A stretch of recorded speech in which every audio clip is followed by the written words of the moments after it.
We are now here on episode 6 of the Just Ballin' podcast. Thank you all that have shown your support on the first 5 episodes. Either it's listening on Spotify, YouTube, or Apple Podcasts. And I really appreciate those that leave nice comments on YouTube and review and rate on Apple Podcasts. It means a lot to me. So yeah, we have a solo pod here for you guys today on episode 6. We're going to be talking about if the Spurs should trade Derozan or LaMarcus Aldridge this season.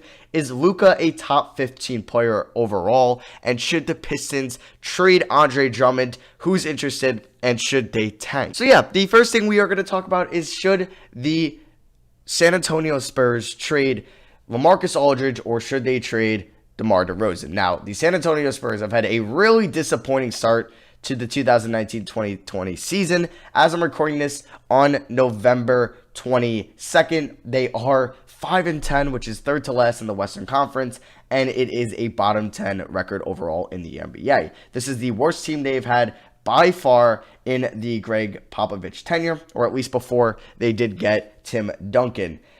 Now, it's not like the Spurs to be losing. They are one of the worst defensive teams in the league, which you kind of expect to improve over the year. You wouldn't expect for that to maintain. I don't know why I said maintain. But yeah, defensive rating wise, they are the third worst team in the NBA. Third worst team. The only teams that are worse than the Spurs are the Warriors, the G League Warriors, and the Washington Wizards. And then if we look at their offensive rating numbers, it's okay. They're actually fifth in offensive rating in the NBA, but they are one of the more slower teams in the NBA. But they do have a negative net rating at negative 2.6, which puts them at 19th in the NBA, with teams like the Bulls, the Wizards, and the Magic in front of them, who also haven't been very good. So yeah, we're going to talk about if the Spurs should be moving on from DeMar DeRozan or LaMarcus Aldridge. Now, it's going to be hard to trade either one of them because neither one of them is really shining with value at any point in their career. They are both over 30. DeMar DeRozan is 30 years old, I believe. I just want to double check that before I say he's 30. Yeah, he's 30. He turned 30 107 days ago. And then when LaMarcus Aldridge is older, he is 34. He'll be 35 come the start of next year's season. Now, LaMarcus Aldridge is still a solid offensive player, averaging 18 points, 7 rebounds this year. He looks great in the post like he's had in his career and from mid-range. He's not much of a floor spacer. He doesn't shoot the three at all. But his defense isn't very good anymore. He's 34. He's in the last year of a fully guaranteed contract. His contract for next year's season is around 20 mil like it is this year. It's 24 mil, but it is not fully guaranteed. It becomes fully guaranteed on Wednesday, October 3rd. So I believe actually it's already fully guaranteed for next year, or I believe it's partially guaranteed. I'm not going to say it's fully guaranteed. I believe it's partially guaranteed for next year's season. But yeah, it's been a weird season so far for the Spurs, and I think that they definitely should move on from Marcus Aldridge. Now, I think it would be more of a Marcus Gasol return. Now, you'd have to find the team that could match the salary of Aldridge, and that would be willing to give up with maybe a young player and a pick. Now, the Grizzlies didn't keep their young player in DeLon Wright, who they got from Marcus Gasol, but you'd expect the Spurs to look for something of a similar package. I think at this point, Aldridge is better than what Gasol was last year, but obviously Gasol is more of a passer, floor spacer, and he's a better defender than LaMarcus Aldridge is at the current moment. So if you're trying to think of teams that would try to make this win now move, I honestly don't even know who they would go, what team would be calling for LaMarcus Aldridge, given he's 34. I mean, they would have to have bad contracts. So maybe if a team like Charlotte was bad and they wanted to make the playoffs if they were a fringe team, and all they had to do was give up Cody Zeller and a second round pick and Billy Hernangomez, I think they would do that. I don't really know any other teams. Maybe I don't even think the Nets. They can't really afford to do so on that. Maybe a team like the Orlando Magic, but we're going to talk about them more for the DeMar DeRozan side of things. But yeah, there's not a lot of teams I think that would try to go after LaMarcus Aldridge because it would have to be a win-now team. I don't think the Bucks can create cap space. The Miami Heat, maybe. I actually think if the Miami Heat, if the Spurs were all right, we'll take 2 seconds at this point in Aldridge's career, which I don't think they would do. Would the Heat, okay, in a world, would you trade Kendrick Nunn, James Johnson, and let's say, I don't know, Dion Waiters and a second round pick for Aldridge, or is that too much giving up Kendrick Nunn? That's something you have to think about. I'm sure like the Rockets would really like him, but obviously they would have to move like Eric Gordon, which they're probably not doing since they just re-signed him. The Denver Nuggets would be interesting, but they don't really need any more front court guys, if we're being honest. So yeah, I really think that maybe the Miami Heat would be somebody that would take on Marcus Aldridge. I don't see the Lakers, Bucks. I don't even see the Celtics, who can't really afford to do so, doing that, or like Dallas, or not even LA or Indiana. Phoenix would be interesting to put them at the 4, but they would have to, I guess they would, yeah, you know what? If Phoenix is contending, I think that would actually, they would have a pretty good package, because they could start off with Ty Johnson, and then a second round pick, and then maybe they could throw in like a Javon Carter and Eli Okubo. I don't know if the Spurs would really be intrigued by any of those guys, or they would ask for Mikal Bridges. I mean, who's a great defender, or Dario Saric. Okay, actually, would the Spurs accept at this point, like Eli Okubo, Tyler Johnson, and Dario Saric, along with the second round pick for LaMarcus Aldridge, and let's say a filler player that could be thrown in there, maybe like a Jakob Poeltl, or somebody maybe the Spurs don't value as much, as much as maybe they would value like a Dario Saric, who would be a restricted free agent, but they would, they would definitely be able to get the fullest potential out of Dario Saric. So, like, maybe the Spurs could just throw in, like, a Trey Lyles or DeMarre Carroll. That's if maybe the Suns are a fringe playoff team. So, yeah, I actually do like the Suns or the Heat, maybe going after LaMarcus Aldridge, because because the Suns, I would be respectable starting 5 if they rolled out Rubio, Booker, Oubre, Aldridge, Aiden/Baines. That's pretty solid. That definitely is. So I actually would like to see maybe the Suns, but do they want to give up one of their young players? But if they're not even going to bring back Sarge next year, why not? Why not try to trade for Marcus Aldridge? So yeah, I definitely think that they should move Marcus Aldridge, and I gave you guys 2 teams with 2 possible scenarios in the Heat and Suns that could possibly go after Aldridge. Or I think would be interesting if they just intrigued or put their feet in the water on Aldridge. Now, moving over to DeMar DeRozan, who I think would have a little bit more value than Aldridge, given he's only 30, but he does have a player option at the end of this year's season, so he will be, I think he'll opt out. It's a $27 million player option. I think he'll be looking for more of a long-term deal in a less talented free agency pool, because in 2021, it's loaded. So I don't think he's going to get as much money, but he'll be probably the best player on the market if Anthony Davis resigns. So he could definitely look for a long-term option by a team maybe looking to overpay for somebody. But yeah, he's 30, still doesn't take threes. He's not a great defensive player. He's still a very solid offensive player. At this point in his career, I think he would have to be the third option if you're trying to compete for a title. Maybe a second option if you have a really good number 1. But if he's your number 1 option, you're probably not going to go far unless you're surrounding him with like the best supporting cast in the league. But yeah, DeMar DeRozan, he is shooting 54% on 2s. He has taken not a lot of 3s this year. 4. He hasn't hit one of them. I would hope that his new team would maybe convince him or encourage him to take more 3s. But I definitely think the Spurs should rebuild. I do. I think they should look to maybe get a top pick in the draft if they can land a top 10 pick. And who knows, maybe the Spurs, they've been playing it well for the last decade. They would get some luck in the lottery, maybe land a top 3 pick. But even not, they could add a top 10 pick to Derek White, DeJounte Murray, Lonnie Walker, Luka Samanic. It would be, I think, a step in the right direction. And then maybe Pop would hang it up. Maybe make Tim Duncan their head coach for the future, or Becky Hammon. I would like to see more Derek White and DeJounte Murray. I think we've seen less than 50 minutes total from those guys this year. I think, honestly, it's not a lot. I think actually it might be less than 10 minutes. I was listening to the Ringer podcast with Kevin O'Connor and Chris Vernon, and I think Kevin O'Connor said they played around 4 minutes. This was about last week so far this year, when Derek White and DeJounte Murray could be a really nice defensive backcourt. So you'd like to see more like Walker, like 3-man lineups on the floor. So teams that I think would go after DeMar DeRozan now. The first one that shoots out to you is definitely the Orlando Magic, who are without Nikola Vucevic and Aaron Gordon for some time. I know Vuce is going to be reevaluated in 7 to 10 days. Now, the Orlando Magic are one of the worst offensive teams in the league. Now, I don't think that they would want to give up Aaron Gordon. I think that they could maybe, if obviously the Spurs can get Aaron Gordon for DeMar DeRozan, they will do so. But I don't think that they would give up Aaron Gordon for DeRozan. I think they'd rather use Aaron Gordon in a bigger fish, or a bigger name like a D'Angelo Russell, who's a lot younger than DeRozan and can actually spread the floor a little bit. But yeah, if you're trying to think of a package that the the Magic would have to come up with. Now, I think it would have to start at Evan Fournier because he is making 17 mil a year, so you'd only need to get 10 more mil out there. So if you were to throw out Evan Fournier, who I think the Spurs would actually like using, so let's say we throw out Evan Fournier, and then it would have to probably be DJ Augustine to make the salary cap work. Now, I don't know off the top of my head if they have any trade exceptions, or Alfred Camino. Okay, so yeah, I think it would have to be Evan Fournier, because I don't think Mozgov's contract's on their books anymore. So Fournier, and then either Augustine or Aminu, and then probably a first-round pick. I think it would have to be an unprotected first-round pick.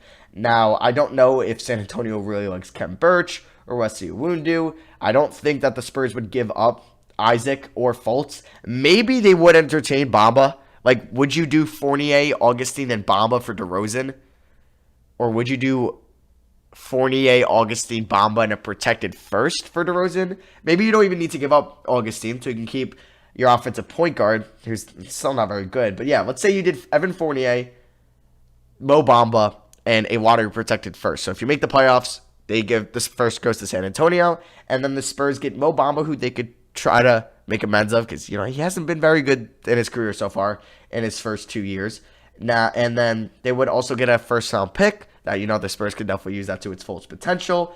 So yeah, I think the Magic are definitely a team that I would really like to see inquire about DeMar DeRozan. Now, another team that might get desperate is the Detroit Pistons, because if they are trying to bring back Andre Drummond, if that's their full goal is to bring back Andre Drummond, and then Blake Griffin's still under contract for a couple more years, you could try to go for a win now move. Now, you are 4-10, so, but they're only, I believe, 2.5 games back of the 8th seed as I'm recording this. They are, they're 4-10, and then the 8th seed is 6-8. So yeah, they're 2 games out of the 8th seed, which is the Orlando Magic. So a Detroit Pistons trade, obviously they're not throwing in Blake or Andre Drummond or Derrick Rose, so let's see what it would look like. I think it would have to be Reggie Jackson. Maybe Reggie Jackson, Langston Galloway, and your unprotected first this year. Maybe. The Spurs also would probably extra maybe Sekou Doumbouya. So maybe Sekou Doumbouya, excuse me, I butchered his name. So Sekou, Reggie Jackson, and a first. That's something and then they could actually keep Kennard. They could roll out a Kennard, Galloway, not a Kennard Galloway, excuse me, a Rose, Kennard, DeRozan, Blake Drummond starting 5. That's actually not terrible. And your bench would be Tony Snell. They're still paying Josh Smith. Tony Snell, Markieff Morris, Langston Galloway. That's not a bad 3-man bench. And then Bruce Brown as well. And then they can obviously play the buyout market. I would actually like that, but I don't think the Pistons, with the lack of young talent, would give up on Doumbouya. I don't think they would. I think they would want to roll with him and Kennard, and then their first round pick this year. So yeah, I don't think that the Pistons would do it, but I think they would be a team that would definitely be interested in DeRozan. Maybe the Sacramento Kings, but they just re-signed Barnes, so I don't think that they would be looking at that. Timberwolves, maybe if Wiggins wasn't doing what he's doing this year, but I don't think they would be interested in. So yeah, I really think it's just those two teams for each for Aldridge and DeRozan. Suns and Heat, because I think the Suns, Aldridge would be a really nice buy low guy if the Suns are trying to make the playoffs this year. And then the Miami Heat. And then the Miami Heat could also try to go after DeRozan as well, pair him up with Jimmy Butler. I don't think that they necessarily would, but they have the salary definitely to match. They could probably throw into something like a James Johnson, a Myers Leonard, but they don't have the picks. They would probably have to throw in a Kendrick Nunn in there, or definitely Kizzy Okpala, Duncan Robinson, something like that. So yeah, I think that the Suns and Heat would be interesting. Trade, I guess, suitors for LaMarcus Aldridge, and then the Pistons and Magic for DeMar DeRozan. So now that is going to segue us into talking about should the Pistons trade Andre Drummond, and apparently a rumored team that is interested in going after him in the offseason. Yeah, so now we are going to talk about should the Detroit Pistons look to move Andre Drummond if they feel he will not be returning to them and opt out of his contract in the offseason. Now, Andre Drummond is definitely the league's best rebounder. I don't really think there's any discussion about the league's best rebounder. I think it's Andre Drummond. I think he's undisputed the best rebounder in the NBA. He's averaging 18 points this season and a career-high 17 rebounds, which is leading the NBA at the current moment. He's a very solid rim protector. averaging 2.1 blocks a game, a steal and a half. He's actually really good in the passing lanes, and then 3 assists a night. So Andre Drummond is a player you want to have on your team, but he's not your top 3 scoring option. I know he's averaging 18 points a night, but you really, on a championship team, maybe the 3rd scoring option, maybe, but you want probably 2 20-point per game plus scores around him. So yeah, like a Derozan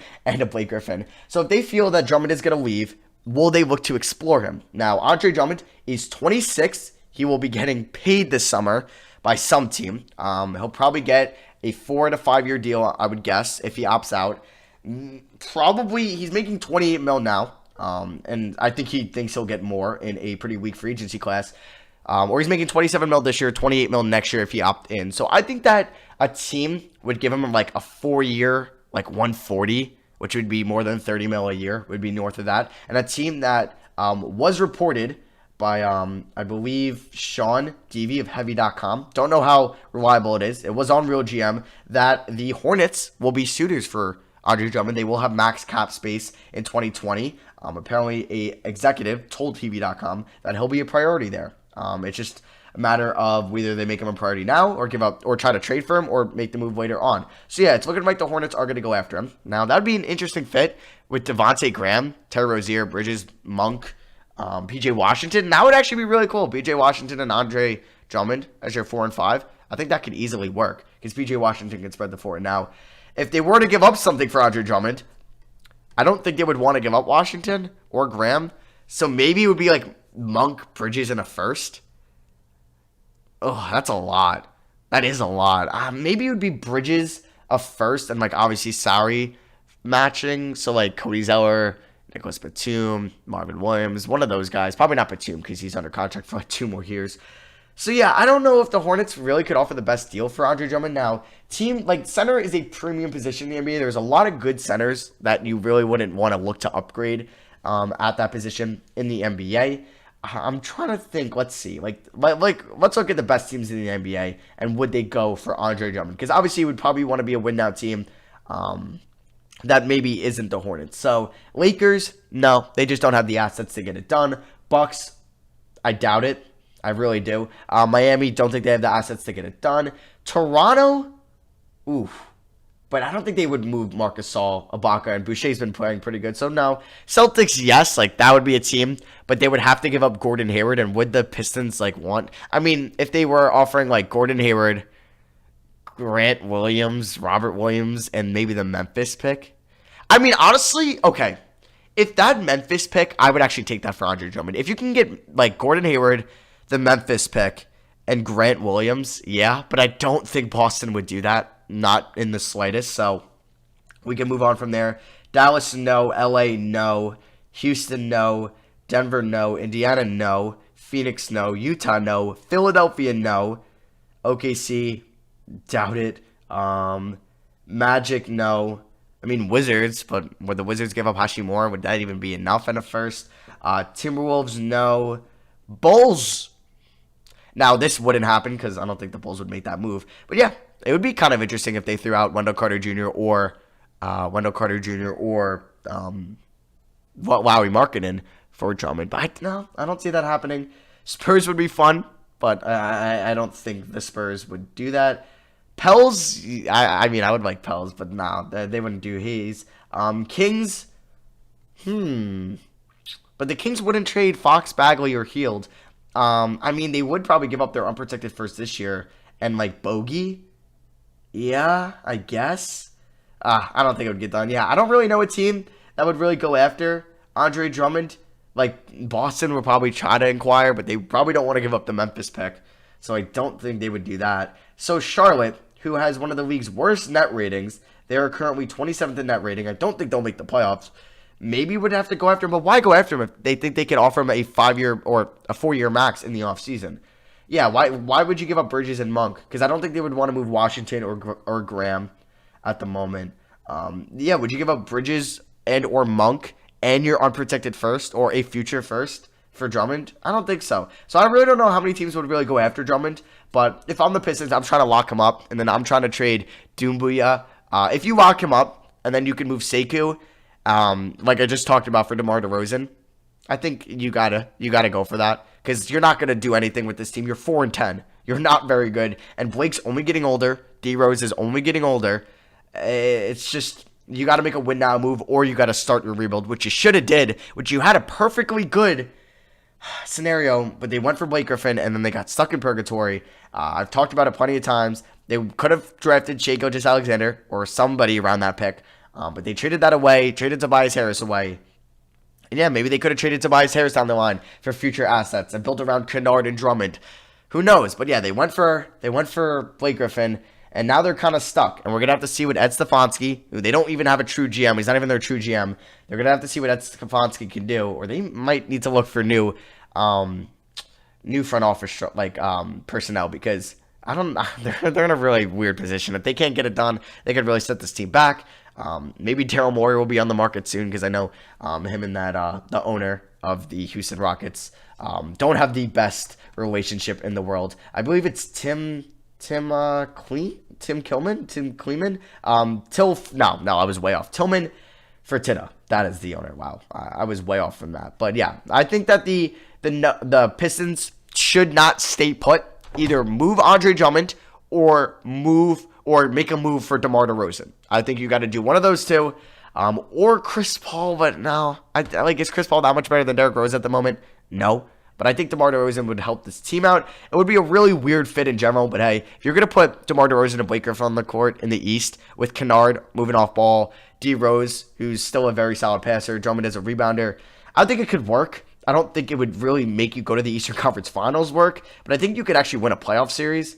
So yeah, you know what? I would like to see the Pistons go after DeRozan instead of trading Drummond. But who knows? Maybe they are going to just re-sign Drummond, and then the Spurs are just going to re-sign DeRozan anyway. So yeah, that is my take on if the Pistons should move Andre Drummond or not. So yeah, on to our final topic. The biggest sensation this season has probably been Luka Doncic. Now, he hasn't probably been the best player, but I tweeted out, and we talked about it on the last pod, my top 5 in MVP. I have Giannis at 1, LeBron at 2, and then Luka at 3. Luka is 20 years old, guys. He is 20 years old. He'll be turning 21 this season, and he's averaging 30 points a game, 29.9 to be exact, 9.5 assists, 10.5 rebounds. He's shooting 34% from 3, and he's actually improved on defense this year. 100%. He's definitely improved on defense this year. He's leading the league in win shares per 48 and box plus minus, and VORP, which is crazy from a 20-year-old. He's good, guys. He's, I think, got arguably the best passing vision in the NBA, and he's 20. He's up there. It's probably him, Trae Young, and LeBron that have the best passing vision. I think it's better than Westbrook. Like, when you just watch him on any possession where he drives up the floor, watch him against the Knicks especially, where Frank Ntilikina was guarding him. He passes it to literally somebody you did not think was open. It'll either be DeLon Wright in the corner, Maxi Kleber in the corner, or he'll just drive left and then swing it out to Kristaps on top of the break. It's crazy, his passing vision. So yeah, we're gonna discuss if he's a top 15 player in the NBA. Overall, this season he's been top 5. I think we can honestly make a case for him being top 10. Now, guys we're going to say that are definitely better than him, that there's really no debate. If you're really not going to be too recency bias on him this year, and we could say guys like you would want on your team in a 7-game series that you would think is better than Luka Doncic. So, okay. So 1, definitely we have Giannis. We have LeBron. So that's 2. We have James Harden. So that's 3. We have Steph Curry. That's 4. Kevin Durant. That's 5. Now, I know Curry and Durant are hurt, but we're just going to say fully healthy overall. Those are definitely 5. Now, I would still have Embiid, even though he does get hurt. And I think very soon we will pick Luka over Embiid. I think I would still take, Jokic, take Kawhi, and I'll take Paul George. So that's 9 players, and I would take Damian Lillard. So that's 10 players, I think. So it's hard to make a case, but honestly, I could make a case, or you could make a case for Luka over Joel Embiid. But then other guys you would have to take into consideration is Jimmy Butler, is Karl Anthony Towns, which I think I would take Cat over Luka. I think I would take Luka over Jimmy Butler, but Jimmy Butler is still a really good defender, so that's tough. And then also Kyrie Irving, that's hard. Klay Thompson, when healthy. I would probably have Luka over Draymond Green. Yep. Kemba Walker, but I think I would have Luka over Kemba Walker. Pascal Siakam, that's another player. Okay.